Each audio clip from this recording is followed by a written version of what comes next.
All right, what's up, guys? I'm with Nathan Sadlock. He's becoming famous for his knuckleball and his story. He had arm injuries and then thought his career was over, but then he was able to turn to the knuckleball, develop that, and get a sign for college, only throwing his fastball in the 60s. And now it's developing a lot more. He's becoming healthier. He's got a huge career ahead of him, but I wanted you guys to hear more from him about his story. So Nathan, super pumped to hear your story a little bit more. I know we've been working together for a while, but I want people to hear it. So tell us kind of from the beginning where you were a regular pitcher, arm injury, and just kind of take us through it. Yes, I mean, baseball's always been my favorite sport. Never gave up on that. Played other sports, haven't been my favorite. Baseball's the one that's always stuck. And I've loved pitching ever since that we had pitching in Little League. And so I always wanted to be a pitcher. Um, when I was growing up, throwing no hitters and stuff like that. Always one of the faster throwers on the team. Um, and then got into high school, started working and stuff like that, and then realized my going into my 10th grade year that everything was starting to go kind of downhill, kind of slower, and all of that. Realized that I had a torn labrum and my capsule and my right shoulder were both torn for over 2 years, Jeez. which was causing me to have weakness in the shoulder and all of that. So going into my 10th grade year, had complete surgery on that, repaired the whole capsule, and then had 3 to 5 sutures in my labrum. And so that was a 6 month recovery. Couldn't throw for 6 months. Was in a sling for about a month and a half.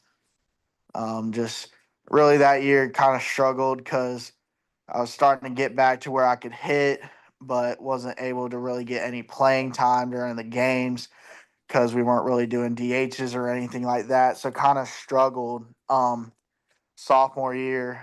And then with one of my old coaches decided to drop down after that 10th grade summer ball to more of a submarine guy based on shoulder just to help relieve stress off the shoulder since I've already had pain there before and had surgery and all of that.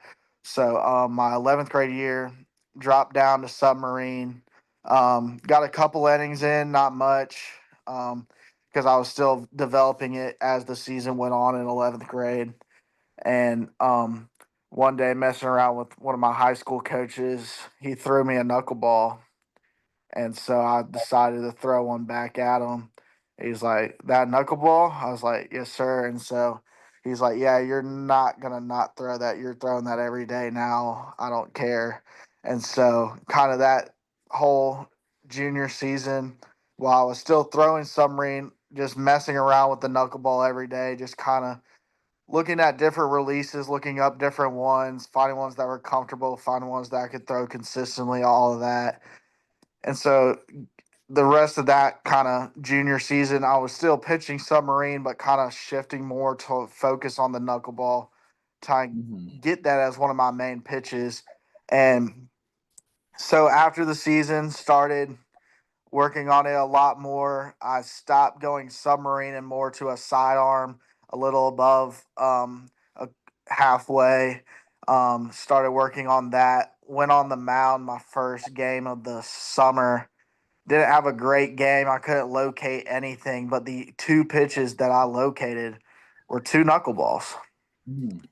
And so that was end of May, Labor or Memorial Day weekend. And I was like, all right, those are the only two pitches I landed. So the next game that I pitched, I said, I'm going to go out, try to throw 60% knuckleball, see what happens.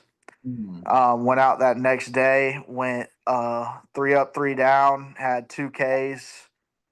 Um, could throw strikes, didn't struggle or anything like that. And from that point on, I was like, all right, this is it. They can't hit it. They're Mhm. having trouble picking it up. And then when I put a fastball in up above the hands, they're reading that terrible. So I was like, Yeah. all right, this is kind of the call. And so started doing that and pitched at South Alabama, one of the best games of my life. I broke the TrackMan on the scoreboard at the University of South Alabama because it was reading 3,500 RPMs on Yeah. my knuckleball. So that was one of the coolest moments. Got a nickname named Warlock, bunch of stuff like that, Yeah, and just sir. really had a fun summer and got to develop that and got to go meet with a couple coaches as a knuckleballer, which interested in because I knew I wasn't going to get up to 95 in 2 years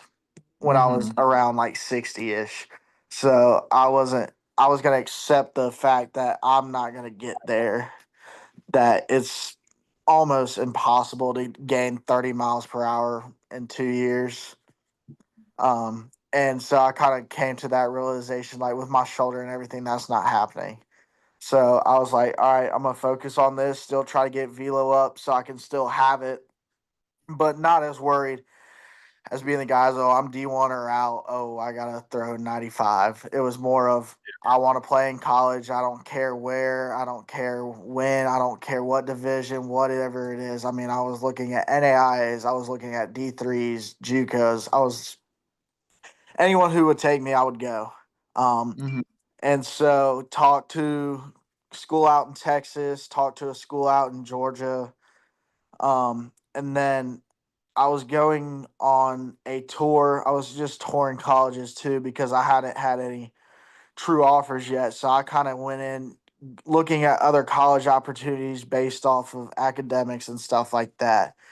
And so Mhm. I rode up to Belhaven University, which is also in Jackson, Mississippi. Kind of like, okay, yeah, we're gonna go to Belhaven, but my mom decided, hey, let's do Millsaps too. It's a mile away. They're both very similar. And so when I was filling out that application form, there was a thing that I could meet with the head coach and add on to that. And so Mhm. we went in the morning, did the Belhaven, good tour, stuff like that.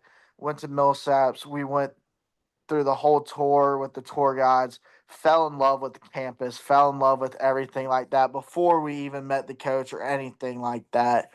Yeah. Um, and came back, got to go meet with the coach. Um, Great guy, Coach Page. I love him. He's awesome.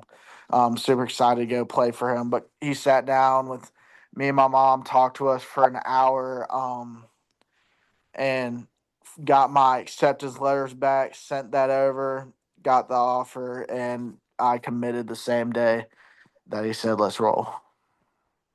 Nice, man. That's awesome. So you said that you showed him some like Instagram videos from my page too? Yes, I showed the first one that we had, the slow mo from behind, Yeah. kind of zoomed up on the hand going into the net. I showed him that one because it showed really good rotation and really good of Mhm. like slowing down the slow rotation and the movement and all of that. So I showed him that, sent him that over, sent over game film, all of that, and then that's when it happened. That's so incredible, man. So you see on my Instagram, I'm telling kids all over the world to learn the knuckleball because it's just kind of like what you're saying. Are you going to really throw 95, 100 when you're throwing, so many kids are in high school or, younger, they're throwing 75, they're throwing 80 or whatever it is. And they think, okay, I've got to get to 95 for D1. That's probably not going to happen. So, what would you say to a kid who's wondering, okay, what's my best chance of playing college ball? Um, would you say just try the knuckleball? Like, what would you say to them? I'd say honestly, just in general, find an alternative. That's what I did at first. That's why I dropped Mhm. down to submarine. I went to alternative. That one didn't work out with me, so I went to the knuckleball. That one worked Yeah. out. So I mean, rather it be the knuckleball or anything like that, like the knuckleball is a great pitch to learn, even if it's not your main pitch, just as an out Mhm. pitch or your Mhm. changeup or anything like that. It's a great pitch to learn. I was teaching one of our freshmen at my high school kind of how to do it and stuff like that, just to have an extra pitch, just to kind of work on stuff like that. But it's always about finding an alternative that works, not even about, okay, I got to get to 95. Find the alternative that can work, that can still get outs, that can still get consistent innings and all that. Absolutely, man. It's exactly what we're saying. Um, so tell me about like when you first found our program, you were like, man, it feels good that I'm not the only, guy out there and you can talk to someone about it. What was that like for you? So I was kind of a lone horse at that point. I mean, I had I had my pitching coach for the season that played with R.A. Dickey in the Mets that kind of knew stuff Yeah. about it. Didn't fully throw it or anything like that, but he messed around with it. But I mean, besides that, after the season, I mean, I was a lone horse. I was by myself for most of the summer. I was watching, I mean, your videos, watching as many videos as I can just to see different like knuckleballs, to watching some pro guys, what they did, looking up pitch grips. Like the first one I looked up was Matt Waldron's grip, which is about right here. It's on that two seam, which is a very different way to throw it. And that's the first one I threw and got used to.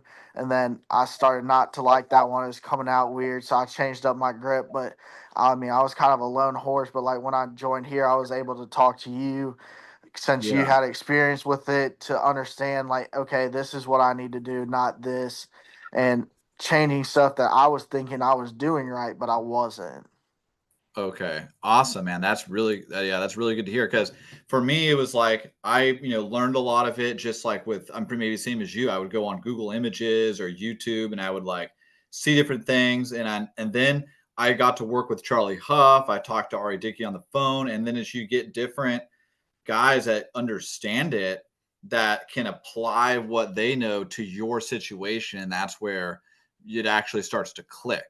Because like you said, you can watch videos, but it's like when you have the application of it, of like, oh no, try this, stuff like that, that's where it really makes a big difference. So that's cool. So the other thing we wanted to talk about too is that a lot of guys, they are afraid of the knuckleball because they want to throw hard, but you've, since learning the knuckleball, you've given yourself a chance to kind of let your arm recover a little bit.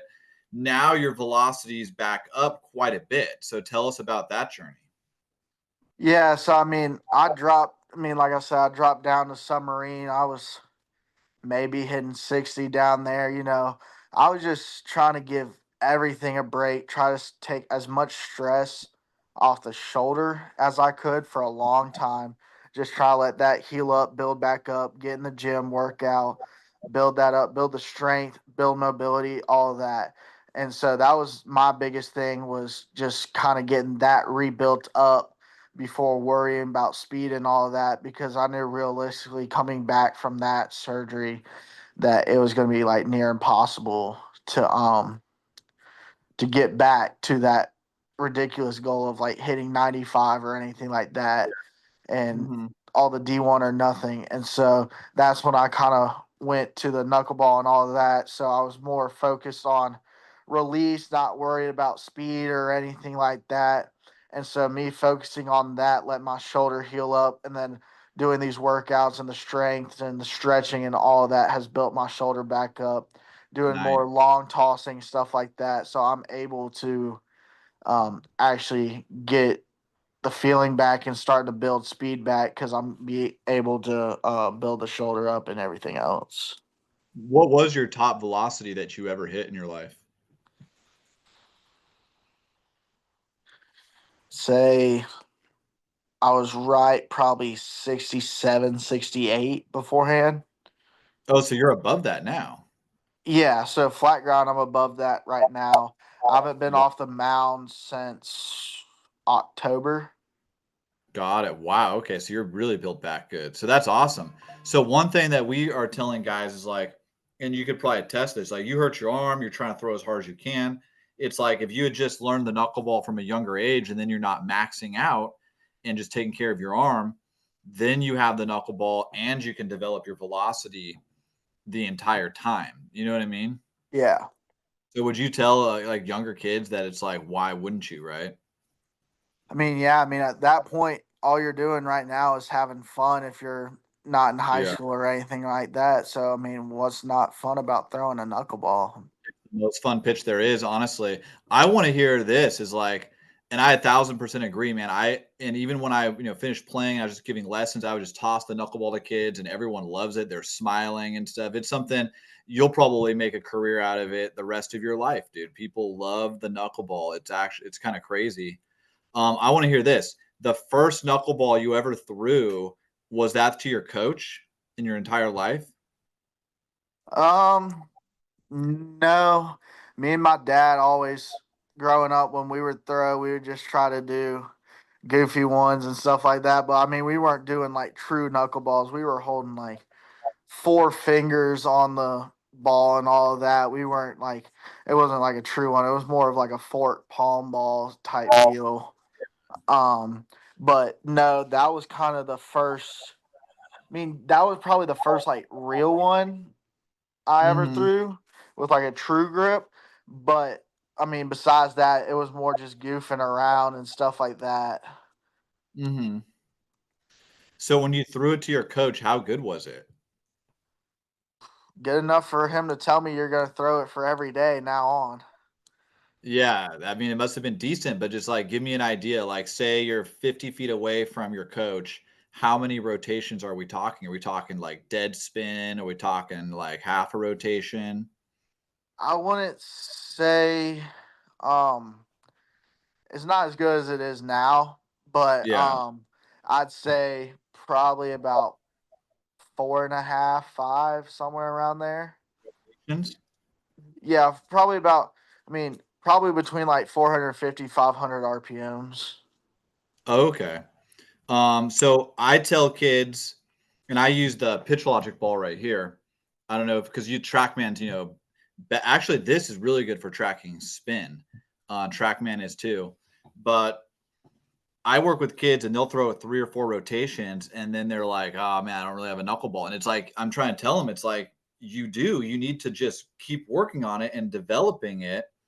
And that's like what you're saying. It's like you had, 4 rotations, 450, 500. That's not a perfect knuckleball. You don't have to be perfect.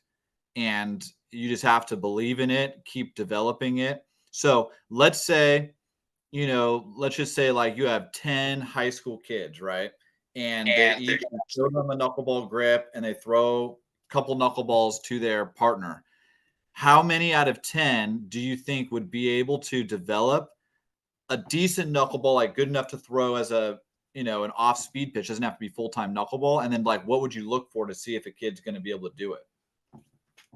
I mean, I'd say a few guys would probably be able to throw it. I wouldn't say it's going to be everybody's perfect Yeah. pitch or anything like that, but no, I definitely think. I mean, I mean, you can do anything that you try and actually put effort into.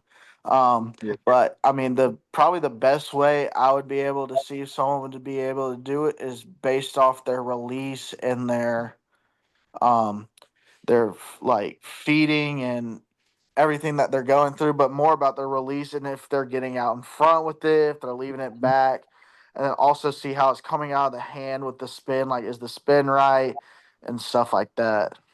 Yeah, this is the way I look at it. Like if a guy, like you said, it's got, it's good mechanics out front. If they are throwing their first few and it's getting, decent little tumble right there, I'm like, you can develop the knuckleball, no problem. Yeah, They just got to learn and it takes time.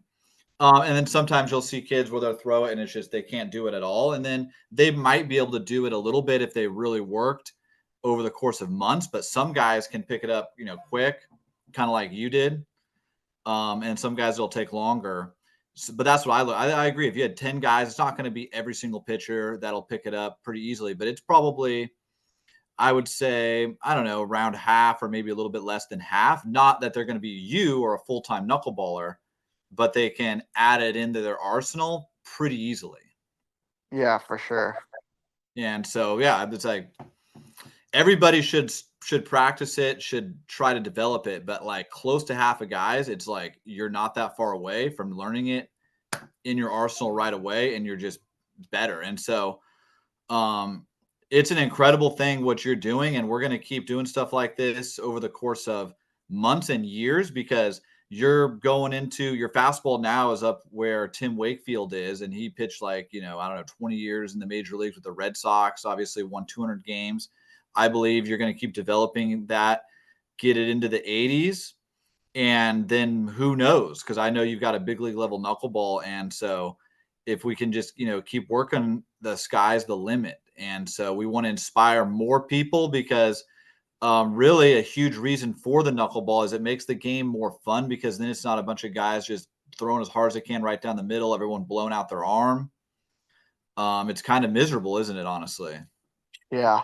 I mean, nowadays you can't get started to go through 5 innings almost. Yeah, and it's just kind of not fun to see every guy doing the same thing. So what would be some like closing remarks that you would say to it would be usually like a kid or a parent watching this and they're wondering, should my kid, dive into the knuckleball? Like what kind of a kid would benefit? What kind of there might be maybe a minor leaguer or even a major leaguer watching this and they're like, should I spend some time, learn it, and it's going to take me to the next level? Like what are some closing things you would say? It's never going to hurt you to try anything new. I mean, that's kind of how it happened with me. Tried it out, worked out. And so, I mean, you're never going to hurt from trying it. The worst thing that's going to happen is like, okay, this is not for me, Yeah. But if you start out and you're starting to get progress and stuff like that, why not work at it? Like it's Yeah. gonna be a good pitch. Like you said, sometimes there's 6 pitches in one pitch. You don't know where it's gonna go.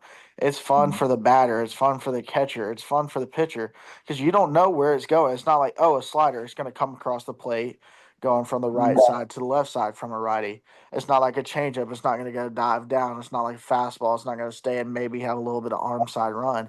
You don't Mhm. know where this is gonna go. This could be your slider, fastball, changeup, curveball, whatever. Like it could be anything, and why not have fun with it? Absolutely, man. Yeah. I would say that most people should give it a go. And I would say the guys that are like, say you're a junior, senior in high school, you're throwing 75, which is this is common, right? 80, you want to keep playing. There is honestly no excuse for you not to try it. And it's like, yeah, maybe like you said, that's not for you, but you could go from a junior in high school that has no place to go to a guy like you going into senior year. You already know where you're going. And now you're not thinking about, oh, thank God I got to play in college. You're thinking about putting together a good college career and pitching for 20 years professionally. That's what the Yeah, knuckleball can I mean, my junior year, I had nothing. do. Not, I yeah, pitched barely this summer. Started developing it, talking to a couple people. That's when I started talking to people. I mean, it wasn't until late October when committed, and so I mean that just tells you like everything can change in a year. Because absolutely. as of last year, I I was sitting here right here just wondering where am I gonna go, what am I gonna do, anything like that. So Absolutely, man. No, couldn't agree more. And you're an inspiration. Like I said, we're going to keep doing tons of this stuff because I think that it's going to help a lot of people around the world. And you're making a big difference and you're having the time of your life doing it. I know that. yeah.